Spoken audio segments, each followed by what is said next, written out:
오늘은 출애굽기 29장 38절에서 46절까지 상번제에 대해서 살펴보도록 하겠습니다. 출애굽기 29장은 제사장을 세우는 법에 대해서 말씀하고 있습니다. 성막 건축도 중요하지만 제사장이 세워져야 성막의 기능도 세워지고 바른 제사가 드려져야 백성들의 죄가 처리되고 하나님을 만날 수 있기 때문입니다. 그래서 이 제사장이 세워지는 것이 핵심입니다. 이스라엘의 멸망의 이야기를 보면 이 제사장이 타락하는 이야기를 많이 다루고 있거든요. 성전은 있어요. 근데 제사장이 무너져 내립니다. 그러니까 예배도 무너지고 하나님과의 만남도 무너지게 되는 거죠. 그래서 제사장이 세워지는 이 부분이 굉장히 중요한 부분입니다. 그래서 출애굽기 29장은 이 부분에 대한 이야기를 하고 있습니다. 제사장이 세워지기 위해서 가장 중요한 게 뭐냐면 속죄제를 드리는 거예요. 하나님을 향한 헌신, 이 번제보다도 이웃을 향한 봉사, 화목제보다도 제사장들은 이 속죄제를 통해서 내 자신의 죄를 처리하고 정결해지는 것, 거룩해지는 것이 모든 것의 핵심이라고 말씀을 하고 있습니다. 그래서 어제 본문을 보시면 속죄제의 핵심이 뭐냐면 마음과 기와 손과 발, 옷에 피를 뿌리고 바르고 묻히는 거예요. 예수님의 피가 성도들의 마음과 몸, 행실, 모든 영역에 묻혀져 있어야 한다는 겁니다. 예수님의 피로 완전히 덮이고 물들여지는 것, 이것이 거룩의 비결이에요. 날마다 예수님의 보혈의 피를 의지하고 사는 것, 붙들고 사는 것이 제사장에 있어서 가장 중요한 부분이다라고 말씀을 하고 있는 것입니다. 오늘 본문에서 제사장을 세우는 두 번째 비결이 나오는데 그것이 번제, 상번제입니다. 상번제. 이 상번제는 뭐냐 하면요, 하루에 2번 드리는 번제입니다. 번제는 2가지 종류가 있습니다. 백성들이 죄를 지을 때 가끔씩 드리는 번제가 있고요. 그리고 제사장들이 매일 하루에 2번씩 아침과 저녁에 매일마다 드려야 하는, 이 정기적으로 제사가 끊임없이 이어져야 하는 상번제가 있습니다. 상번제라는 뜻은 상은 항상 할 때 상입니다. 번은 태울 번이죠. 제는 제사할 때 제입니다. 그러니까 상번제는요, 항상 끊임없이 번제를 드리는 거예요. 이게 제사장이 드려야 될 제사의 법칙입니다. 끊어져서는 안 돼요, 제사가. 자기 자신을 위해서 하루에 2번씩 아침과 저녁으로 드려야 합니다. 이것이 있을 때 이제 백성들이 죄를 지어서 가져오는 가끔씩 드려지는 번제도 하나님께 연락될 수 있는 거예요. 이 하루 2번 드리는 이 상번제는 그 당시에도 쉽지 않았습니다. 굉장히 번거로운 거죠. 오늘날 바쁜 21세기에는요, 이게 굉장히 어려운 부분입니다. 아침에 예배드리고 또 저녁에 와서 예배드리고, 직장 생활하면서 이렇게 예배를 드린다라는 거 쉽지 않은 문제예요. 근데 하나님께서 우리가 힘들어하는 거 아십니다. 그 당시에는 뭐 나무도 떼고 얼마나 복잡합니까, 제사법이? 우리는 그냥 간단하게 예수님의 피만 의지하면 되는데 이 당시에는 제물도 잡아서 각도 뜨고 피도 받아내야 되고 상당히 절차가 복잡했습니다. 근데 하나님께서 이렇게 매일마다 2번씩 제사를 정기적으로 끊임없이 드릴 것을 요구하는 이유가 뭘까요? 중요한 이유가 뭐냐면요, 하나님을 향한 이 헌신이 있을 때 자신도 거룩해지고 이웃을 섬기는 사역도 가능해지기 때문입니다. 이것이 핵심이에요. 번제가 속죄제와 화목제를 이어주는 겁니다.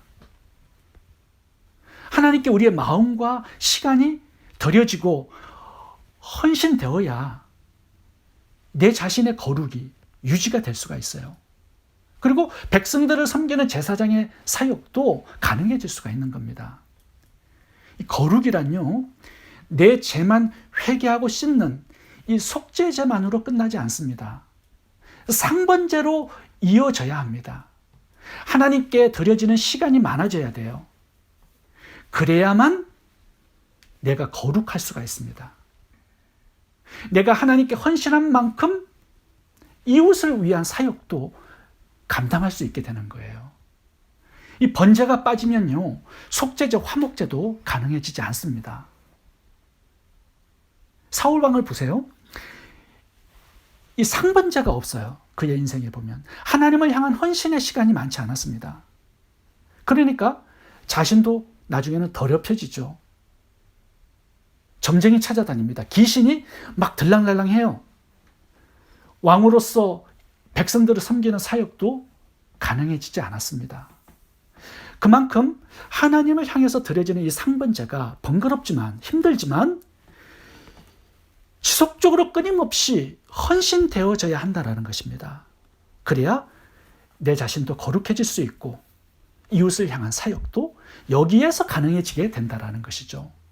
다윗왕을 한번 봐보세요.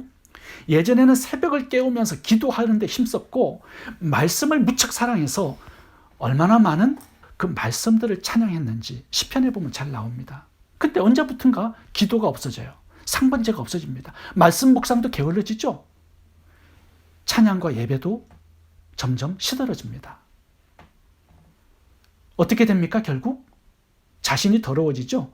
마음에는 간음의 마음, 살인의 마음이 가득 찹니다. 이웃을 섬기는 왕의 사역도 여기서 끝나버리죠. 번제가 없으니까요, 속죄제, 화목제가 없어진 거예요. 가룟 유다도 마찬가지입니다. 하나님을 향해서 드려지는 시간과 마음이 이 상번제가 많지 않았어요.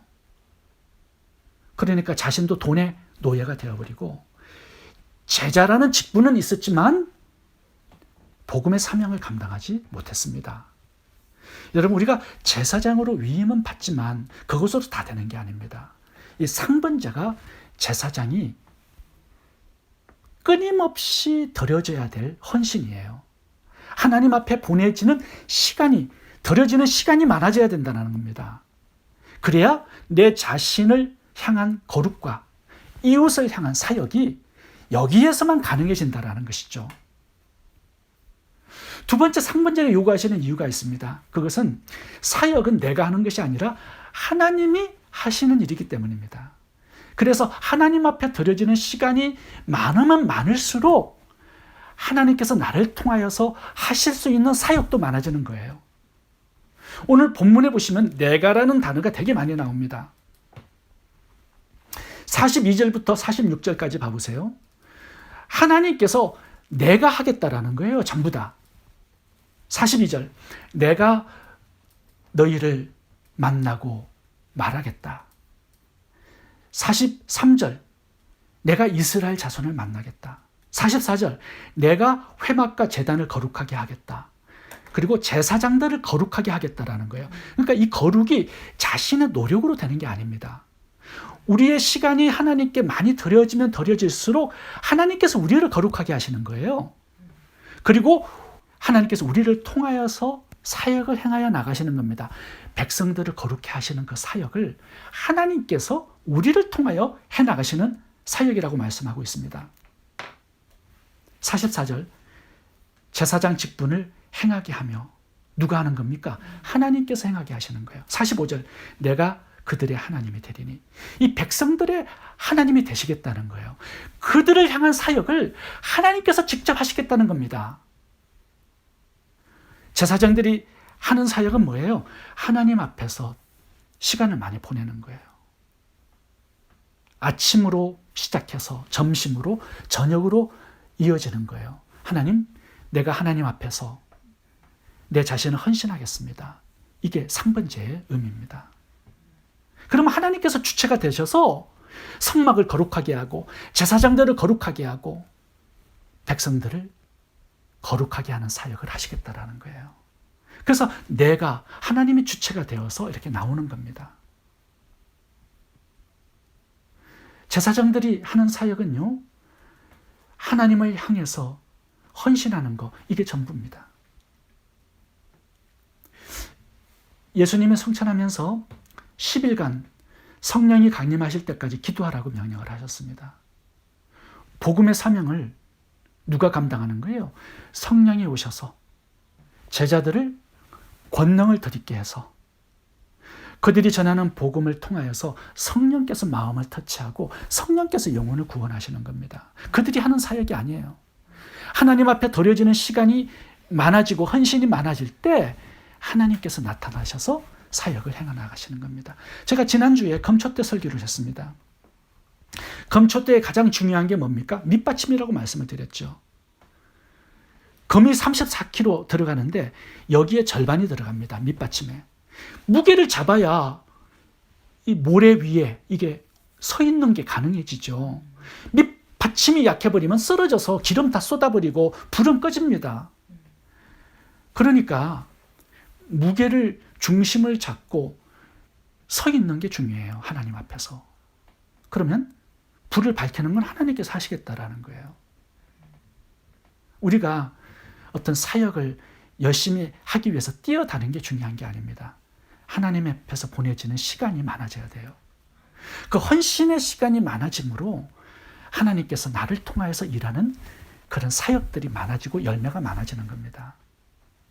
너희가 내 안에 거하고 내가 너희 안에 거하면 이 사람은 열매를 많이 맺나니 열매를 누가 맺게 하시는 거예요? 하나님께서 하시겠다라는 거죠. 가룟 유다, 라오디게아 이 교회를 봐보세요. 하나님을 향한 헌신의 시간들이 없어요. 밑받침, 이 기초가 약하기 때문에 자신도 더러워지고 사역의 열매도 하나도 맺지 못하는 그런 제사장 직분만 가진 빈 껍데기의 그런 사역자들이 된 것입니다. 헌신의 무게를 두어서 하나님이 일하시는 사역, 하나님이 열매 맺히는 그런 사역이 될 수 있어야 한다는 것입니다. 상번제를 요구하시는 또 하나의 중요한 이유가 있습니다. 우리를 만나주시겠대요. 42절을 봐보겠습니다. 이는 너희가 대대로 여호와 앞 회막문에서 늘 드릴 번제라. 내가 거기서 너희와 만나고 내가 말하리라. 이제 여기 봐보시면 하나님께서 만나주시겠다고 했던 그 장소가 예전에는 지성소의 법궤 위입니다. 이 천사들이 날개를 이렇게 펴고 서 있는 그 법궤 위 시언자 멀세 시트에서 하나님께서 만나주시고 말씀해 주시겠다라고 말씀하는 구절이 나옵니다. 출애굽기 25장 21절 2절을 제가 읽어보겠습니다. 거기서 내가 너와 만나고 속죄소 위 곧 증거궤 위에 있는 두 그룹 사이에서 내가 이스라엘 자손을 위하여 내게 명령할 모든 일을 내게 이르리라. 하나님께서 만나시겠다고 했던 약속의 장소가 어디냐면 속죄소 위입니다. 법궤 위예요. 근데 오늘 말씀을 봐보세요. 제사장들에게 상번제를 드리라고 말씀을 하면서 그 만남의 장소가 바뀝니다. 회막문 앞 번제단이에요. 매일 아침과 저녁으로 드리는 상번제에서도 하나님께서 만나주시겠대요. 그곳에서도. 이 파격적인 엄청난 약속을 하고 있습니다. 번제단에서도 내가 너를 만나주겠다는 거예요. 법궤 위에만 아니에요. 대제사장만 아니에요. 아침 저녁으로 하나님을 사모하면서 그 만남을 기대하면서 드려지는 그 예배의 장소에서 하나님께서 만나주시겠대요. 파격적인 약속을 하고 있습니다. 29장 43절을 제가 읽겠습니다. 내가 거기서 이스라엘 자손을 만나리니 이게 바뀝니다. 대제사장만 만나주시는 거예요. 법궤 위에서는. 번제단에서는요. 제사장들이 상번제를 드릴 때도 제사장들을 만나주시겠대요. 근데 이제 백성들이 죄를 지어서 짐승을 가지고 나올 때 이스라엘 백성들도 그 자리에서 만나주시겠대요. 그게 43절의 약속입니다. 다시 읽어보겠습니다. 내가 거기서 이스라엘 자손을 만나리니 내 영광으로 말미암아 회막이 거룩하게 되리라. 하나님은 다 만나주시기를 원하신다는 겁니다. 누구 특정한 사람만 만나주시는 게 아니에요. 대제사장만 만나주시는 게 아니에요. 하나님을 사모해서 나오는 모든 백성들을 다 만나 주시겠대요. 근데 핵심적인 이 사역을 하는 사람이 누구냐면 제사장들입니다. 상번제로 예배를 드릴 때 가끔씩 드려지는 백성들의 예배도 받아주시고 그곳에서 백성들까지 만나주시는 이 축복을, 이 사역을 제사장들이 하게 된다는 거예요.